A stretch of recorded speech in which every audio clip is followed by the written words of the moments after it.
Hey, we're here with Selling Smart in San Antonio. I'm Mark Stillings, and we're doing more work to get houses ready to sell in the market. Today, I'm with Casey Reed. She's with Cactus Rose Staging and Design. She's going to help stage this beautiful house. Why would a seller invest in staging? What does it do for them when they're trying to sell their house? There's a lot of benefits for staging. First, we really need to stand out from the crowd. There's a lot of houses on the market right now. So that little tiny thumbnail that all those buyers are going through on the internet, they really do stop at those ones that are really beautiful. So the furniture that's well placed, magazine-worthy photos. And am I going to sell faster if I stage the house? Is that your experience? Do the homes turn over quicker? Yeah, right here in San Antonio, the stats are in. Homes are selling for 100 days faster than non-staged homes. That's amazing. So if you invest in staging, if you do the prep work, you're going to sell faster and for top dollar. And Casey's the expert. She's going to share her thoughts when she walks in with a blank canvas. What is she thinking? What's the psychology? And then we're going to see the after. Casey, we're looking at the dining room. What are you thinking when you're entering this space? All right, now this is an important room right here, not because it's a dining room, but because right behind you is the front door. So when a buyer walks in, they have already formed an opinion of a house within the first 15 seconds. This room is the first thing they see. So what we'll be doing is getting a really gorgeous table set up with actual place settings. We want them to feel like they're coming home. The color on the walls is a little outdated. It's light. But we're gonna try to bring stuff in that's even lighter to just really help this place feel open and airy. Over here, we're looking at getting some mirrors to help reflect the light. You can see that the window's right here. So with the light and the window, we're hoping that these mirrors really reflect the light out. That's what we want these buyers to feel: light, airy, open when they walk in. And this is the room that needs to capture it in this particular home. Great, so I love it. So I hear this is one of the first spaces that's gonna make a huge initial impression, and you need to invest to make it look attractive. Yes. Casey, on to the study. After COVID, with people working from home, this has become an important space. So what are you thinking when you see an open study like this? What's your canvas and what do you want to do? So a study 50-50 on whether or not we recommend staging studies. Again, this particular home, it is directly off of the front door. So we highly recommended getting this one staged. Here, we're gonna be bringing in an office with a wingback chair, light sources. There's gonna be a credenza kind of over here. We really want this space to feel like someone can come in and work. Because you're right, at-home offices are really popular right now, and helping people see that there is a space in this home dedicated for that. Yeah, absolutely. We spend about a third of our life working, so if you can make it comfortable and inviting and kind of a flow to the living spaces, it's a plus. What is the buyer thinking of as they enter the home? Such a great question, because that's exactly what stagers are trying to think of as we are preparing and designing stages.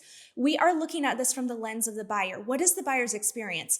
So this is the first thing they see, dining room to the left here, study to the right. And one of the most important areas, of course, is the living space. This is what they're gonna see when they walk in. We're in the living room now. Families spend a lot of time here. What are you thinking? How are you trying to shape the buyer's experience? A lot of buyers are thinking, can my furniture fit in this space? So a stager, when they're placing furniture, we're not always trying to have the people walking in being like, whoa, what amazing furniture. What we want them to think is, that couch is about the same as my couch. So my couch can fit in here. So our furniture sometimes is used as a placeholder, giving people idea of how to lay it out. And then this particular house, which I just love, I mean, look at the view behind us. The backyard here is amazing. It's incredible. So when we set this place up, we are gonna really help the eye. Yes, they will see the furniture, but we want that eye to go past our furniture into that showstopper backyard. Casey, that's amazing. I wouldn't have recognized, and I'm glad you called it out. The furniture is not the star. It's essentially defining space so people can appreciate how their things will fit in the space. Is that fair to say? It's absolutely, and honestly, staging, it gets people into the door with that magazine-worthy photo, but after that, it's not about our furniture. Our furniture is here to enhance the home, enhance the lifestyle that the new buyers coming up want to embrace, and it's embracing the things that the home already offers: the style, the design, the amenities. All right, Casey, we're here with the eat-in kitchen, the breakfast area, the kitchen, all of that good stuff. Talk to me about the decision as to whether you would stage this or not, and if not, what other kind of accessories would you put in the home? There's two main areas of the home, highest ROI areas: kitchen and primary bedroom.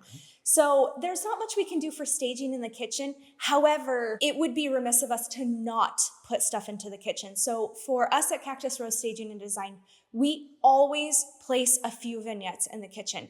Now, the reason we do that is because home staging, we are focusing on 3 S's: size, status, and style. And the kitchen is a huge status place, which is why it's one of the highest ROI rooms of a home. So for home staging, what we do is we put together vignettes to help sell a lifestyle. Sometimes it's a wine vignette if it's in a certain home. Sometimes it's a cheese, a charcuterie board. We put recipe books out. When someone comes in here, we want to sell them on this is their kitchen, this is their lifestyle, and they are going to be the kind of person that's coming home, that's making delicious food for their family. And so it's selling a lifestyle to them and just tapping into that psychology. So Casey, you defined for us size, status, and style. Give me a little more detail on that and why it matters. Size, super straightforward. You're just looking at layout. Can this room support the furniture? Okay. How can I get my living and my dining into the space? Super straightforward. Status was when you start tapping into psychology. People want to increase in knowledge or habits or all these different things. This particular neighborhood has a high school in it, swimming pools, all these different kind of things are status elevators.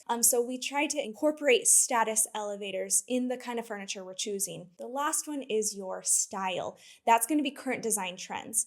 So the current design trend as of right now, 2025, is organic modern. So that's going to be round edges, very, very light neutrals. I'm talking white, very light beiges. The days of agreeable gray are over. Oh, the death of agreeable gray. Yeah, I know. I'm sorry. Please don't do agreeable gray right now. It might come back, and if it does, I'll let you know. Even into the beiges and tans, those are associated with early 2000s. So try to stay away from those as well. I think 2020 was rough on people. It was a rough couple of years. It was a rough couple of years, and we're kind of seeing that coming in the design, where people want nature in their home with them. They want places that feel open and fresh. They want plants, whether they're fake or real, it doesn't matter. They want to feel connected with nature, and we're seeing that across the board in the design world. All right, Casey, you mentioned another primary ROI space is the primary bedroom. So talk to me about your choices here and what you're looking to accomplish. Wonderful. All right, so you as the viewer, you are actually standing in the spot that the buyer would be standing. So you are looking into this room from the buyer's perspective. First thing you want to see is a gorgeous bed. Right. We always use whites on our bed because that is a very luxurious feeling. White is associated with cleanliness, and so getting white linens in is really important. So Casey, we've just gone from the primary bedroom into the spa, the retreat that owners love to have. Tell me a little bit about the psychology and the thoughts of what you're trying to accomplish in here. Well, and I think that word that you said is exactly what we're trying to do. We're trying to make this feel like a spa.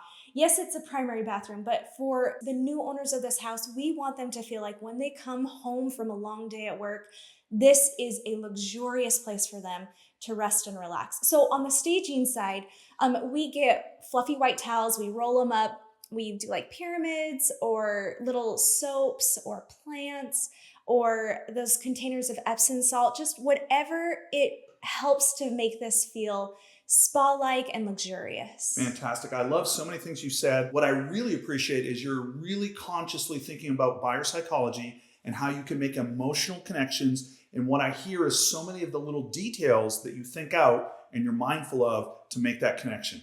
Yeah, so in my mind, Casey, staging is a great investment. You're going to make your listing stand out from the crowd, and that's going to make it sell faster and for more money. And that's the goal. Top dollar as quickly as possible.